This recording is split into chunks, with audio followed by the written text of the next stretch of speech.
So here we go, welcome to our weekly Emuna Class classes in Chutz Chesed Institute in the merit of Rav Shalom Arush Shlita. He should be well and healthy, and together we will build towards our Emuna as our future tour.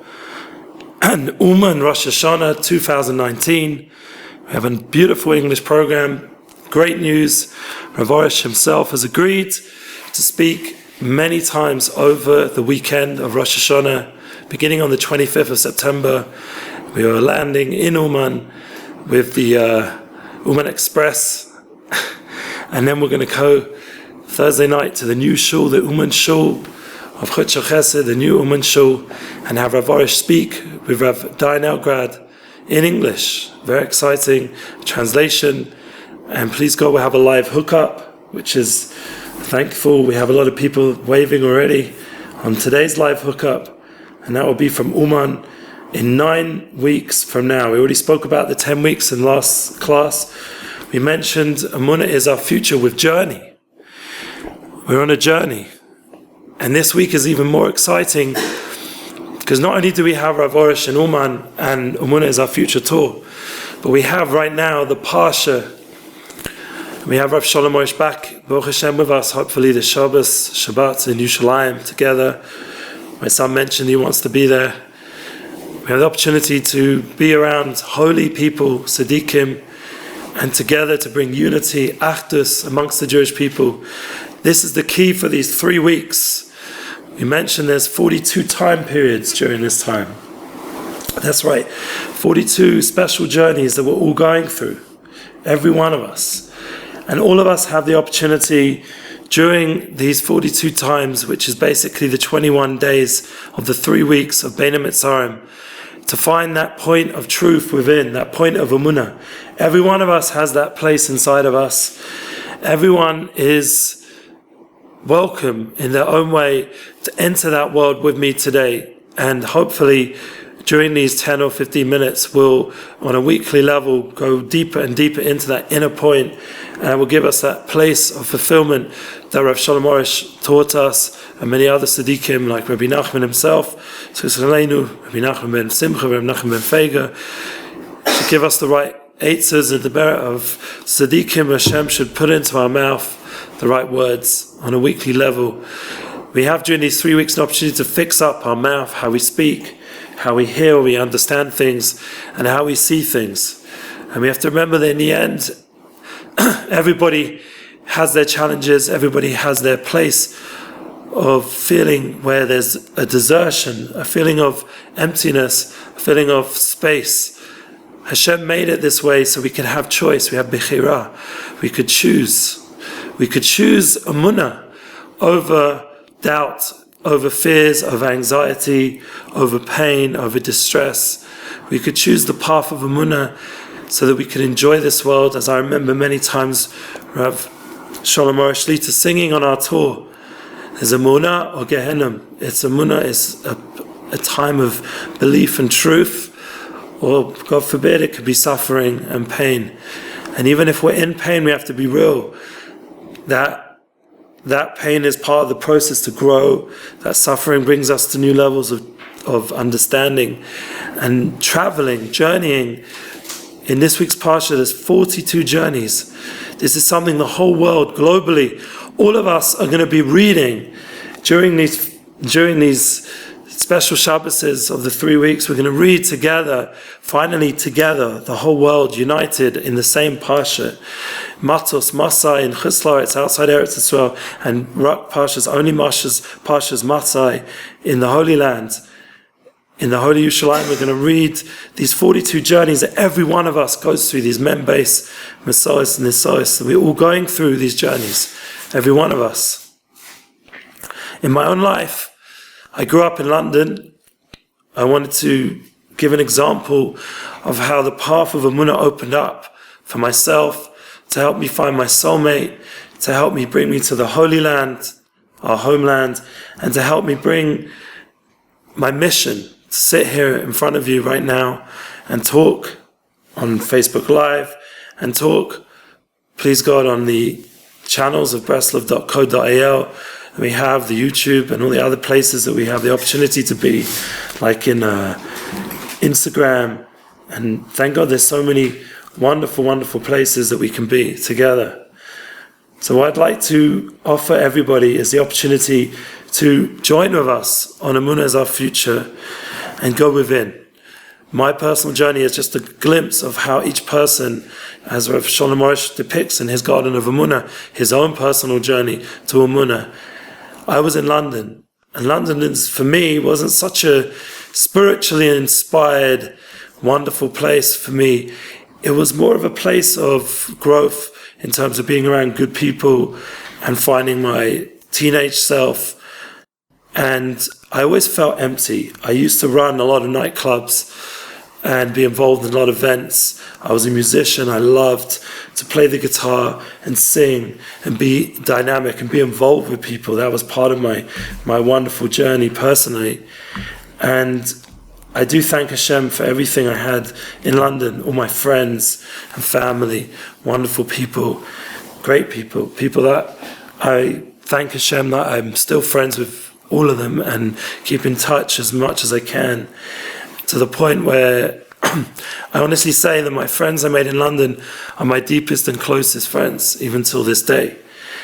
And this is a gift. I just wanted to wish Mazel Tov publicly to Nissan Black, who just had a baby boy and will be making a bris on Sunday. He was someone who I went traveling on many journeys with when I came to Eretz Yisrael. With his conversion, I was talking to him, and all the way through to now, we're still working together and helping each other. And he himself, he was an example of someone who, for one point, wasn't connected so much with all his past. And thank God, as I worked with him more closely as his manager, it was advised he should go back to Seattle and reconnect to his past. And he did. And that's a documentary online you can see. And you can see how he's now bringing that past with him into the future. And I think that's important. All of us, in some way, at some point, need to reconnect to our friends and family who we grew up with, because there's such a deep connection point. For me personally, when I was 14, I was shul hopping. And I was going around different shuls in London, as people do on Yom Kippur. It's a time where people go to shul, no matter whether you're religious or not. I was not religious at all. And I went to shul, and there was a beautiful woman who, at the age of 14, I was introduced to, who ended up being my wife at the age of 14. On Yom Kippur, I met her, and only 8 years later, were we already engaged to be married at the age of 21, 7 years later. So I would like to say thank you to Hashem publicly. We continued keeping connection in my secular life at the gym. She was a very traditional woman, Baruch Hashem. And we met there again for a friend, and we continued a friendship, thank God, platonic friendship, and we kept that deep friendship. It was a kesher neshama, it was a soul connection. And that soul connection was part of my journey away from the connection with women in the wrong way. I didn't want to just be involved with tivers, with desires. I wanted to have a soul connection. And I told this to women in university, in Sussex and Brighton. And the only person that I really connect a connection with, apologize my voice, was my soulmate, was my wife, in terms of a lady. I lost my phone, and all the numbers from all the parties and all the things I had been connected with were gone. Except one number I kept phoning was my soulmate to be. And that was during my time in England, my late teens, until I came to Israel. Now once I came to yeshiva, this was a big challenge, because then I managed to somehow keep a connection with my wife to be, but without seeing her so much, because I was in yeshiva, I was being a good yeshiva boy. Connecting to her through once in a while sending her a gift on her birthday, or through her twin brother who I was very close with. And it got to the point where I just knew that this was my soulmate, and I had to go ahead. I was already 21, and it came up to 2 batamas, and we went on our first date around that time. And I knew, and I said to her, there's a connection, we have to go out. And I made the shidduch myself through stepbrother and Daniel Traceman and other people around were helping. And we went out for 1 month, maybe a day or two more. And by Tu B'Av, I was engaged. Tu B'Av is a very significant date. It's a climax. After these 3 weeks of Bein HaMetzarim, we're going into Rosh Chodesh Av, Menachem Av, going through our journeys, as I'm saying. And we come to this time of Chodesh Av, which is a difficult time, a time of exile and struggle. And we try to turn that around into a time from mourning into a time of joy. But before we can do that, we first have to go more and more intense till the climax of Tisha B'Av into mourning for the lost Shekhinah, this lost unification in the world, this lost presence of Hashem in the world in a revealed way. And Hashem came with us, like we said. And today I made a post where the Kruvim were kissing each other in the Kodesh Kadoshim, the Holy of Holies. As we went out into this 2,000-year exile, there was a moment of intense intimacy and connection between us and Hashem, represented by these Kruvim. And it went out into exile on the Tisha B'Av, on the 9th day. Came 7 days or 7 days later, we had the climax of Tu B'Av. And the Tzaddikim say that Tu B'Av is a day of unity. We'll talk about it hopefully more. But that was the day I got engaged. And I will explain more about Tu B'Av hopefully in another few weeks when we're closer to that time after Tisha B'Av, we're a time of joy again. But what we have to know is that opportunity of unity in this world with our soulmate and bringing me to the Holy Land. How did I come to Israel? So personally, I was going on a journey in university, in a journey, and I decided I have to come to Israel. I have to see my friend, my wife's twin brother. I have to come visit. I have to experience Israel again after visiting as a 16-year-old teenager. I have to come to the Kotel again. I have to allow myself to experience what my people are about. And that was my burning question. Why am I Jewish? Why am I Jewish? Why are my best friends Jewish? Why was my soulmate to be Jewish? Why were all my best friends who were boys Jewish? What is this? I had so many non-Jewish friends. I went to non-Jewish schools, great people I'm still friendly with somewhat. But why was I Jewish? This was my question. What does that mean? So that answers the third point, the mission. These 3 points of finding my soulmate, coming to the Holy Land to answer that question, and that question itself defines my mission, that I'm Jewish, I am a Jew. I have a purpose in this world to bring out the path of Emuna and help people connect to effective living, like we spoke about last week, the 10 habits of truly effective living, to live more effectively, to connect, to network. And my real inner core goal is to bring more unity. So anything I'm doing here, my hope is it will only bring unity to the Jewish people and to the world. There will only be a connection through this higher level, this soul level that unites us all, this light, just like it united me and my wife. It should unite everybody in their own way, in their own personal way to Hashem, that light and also bring us together, unite us like a uman with the Tzaddik Amiti, the true Tzaddikim, the light of righteousness, the light of truth, of clarity, this path that shines into that empty space.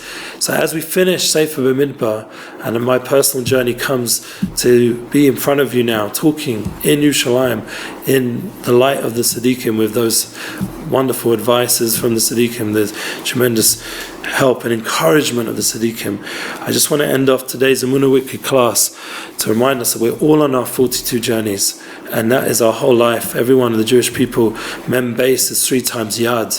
It's the power to connect all our different Yadayim, our different hands, our different energies, our abilities to do our mission in the world. The Yad Chazak, the Yad Ramah, this week's Parsha, and the Yad, these 3 Yadayim, it's Gematria Mem Beis, these 42 journeys, giving us the power, like Ana B'Koach, to lift everything up back to Hashem, to elevate what our life is about, our physicalness back to spiritual, and bringing the spiritual into the physical, and uniting between man and woman, between us and the land, and between us and Hashem and His Holy Torah. We should all be blessed. Everyone should come to that place of unification, to go on their journeys, and to find that inner point of truth that opens them up, that their soulmate, their quest for truth, that search for truth, and that ability to appreciate the holiness of this land, the holiness of Yerushalayim, which I will explain more as we're now leaving the Midbar, the desert, the place where there's emptiness, and going into the land.